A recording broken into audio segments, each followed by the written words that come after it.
Hello, my name is Miguel, and today I'm going to talk about evidence based practices, specifically differential reinforcement. I found two definitions, one in the Cooper book for applied behavior analysis, which is considered like the Bible for ABA. I used it a lot when I was a behavior interventionist for an ABA company. We would get lots of training for these terms, and in academic terms, differential reinforcement is defined as reinforcing the reduction or absence of behaviors and withholding reinforcement for behaviors. So two things, right?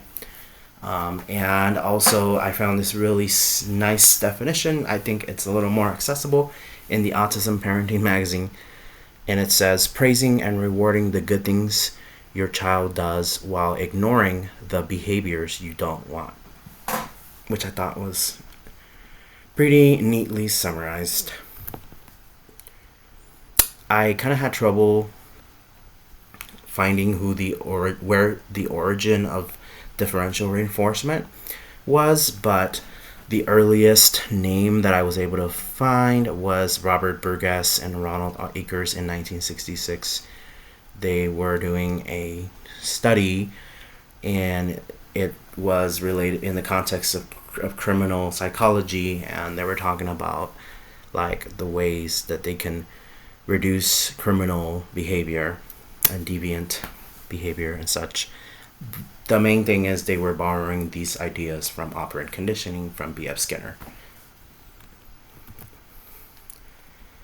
What does it do? It reinforces behaviors, and at the same time, so it's contingent on the non-occurrence, right, or decrease, and incompatible. So, not yelling, not hitting, not whatever behavior we want to decrease. At the same time, we're not providing reinforcement to those challenging behaviors like hitting, yelling, biting. And really, when we say reinforcement, we're talking about eye contact, moving away, physical proximity, right? Sometimes the functions of behavior are pretty simple. Not, reinforcement sounds like a really fancy word, but really, it just means something that increases the likelihood of a behavior to happen in the future. What are the components? There's four main ones that were mentioned in my research. So other behavior, less rates, and alternative and incompatible. So other behavior, not engaging in that behavior. So anything but, right? Lesser rates, like spending less time doing that behavior, and alternative and incompatible, which are basically a functionally equivalent replacement behavior, like not, right? Instead of out of seat, being out of your seat, now you're in your seat. In your seat would be incompatible because you can't do both at the same time. So, but those are, I'll explain them further in the next few slides. How does DR work, or differential reinforcement? Here is an example of incompatible behavior. Johnny is a student, and he tends to get out of his seat during a math activity. So it's probably for escape. The idea of differential reinforcement is that we are providing reinforcement. So this could be like a candy when he is sitting in his seat. So this would be an example of incompatible behavior. We are not giving him candy when he's out of his seat. We're giving him candy when he is showing us that desired behavior, which happens to be incompatible to being out of his seat. According to the National Professional Development Center, and from the affirm modules. This DR does seem to be effective, or at least there are studies that show that it's effective for students from preschool years, 3 years old, all the way to 22, and it seems to be like the intervention seems to be more focused on children with autism. And in that same report, they mention that these are the domains that I have listed here are the ones that DR supports: social, communication, behavior, etc. What are the limitations? Probably more than I mentioned in here, but I just wanted to focus on a couple. If the behavior, is running off the street and it's a busy highway, this is not a good strategy, because this DR takes time. It's a process.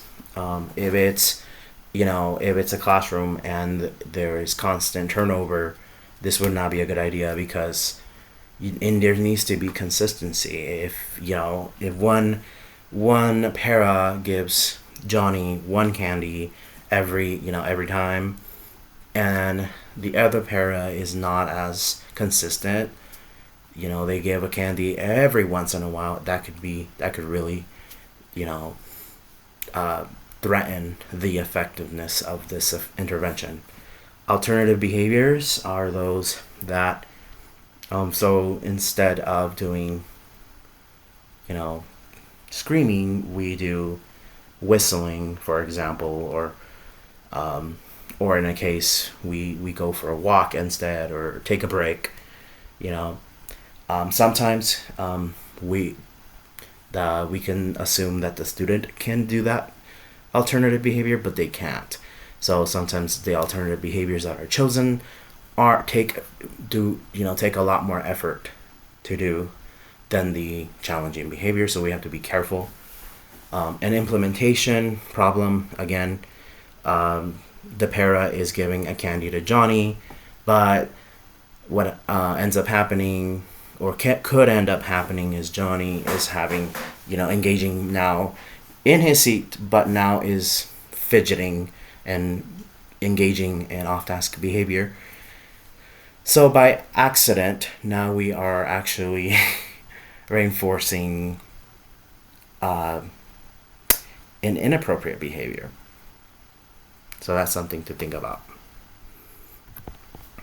Some criticisms that I found in a blog, they were mentioning, ABA blog, they were saying, well, we do have to consider these different factors. I think overall differential reinforcement is really well established, but there are some criticisms, like the compliance, like we overemphasize compliance, punishment, being used, not maintaining, not generalizing, not taking into account preferences individually, being a dependency on reinforcers, not allowing for natural consequences to occur, and even of manipulation of reinforcements. So I think these are really good things to think about.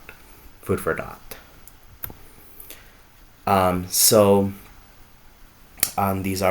This is the reference page, and I just wanted to just talk about really that I actually seen this. I've used this in my practice when I was a behavior interventionist with California Spectrum Services.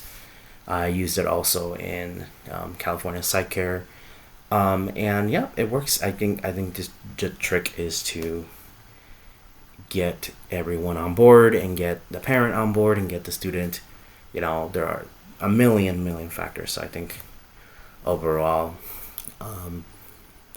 differential reinforcement is a I would say, a strong intervention to try with kiddos with behaviors. Awesome. Thank you.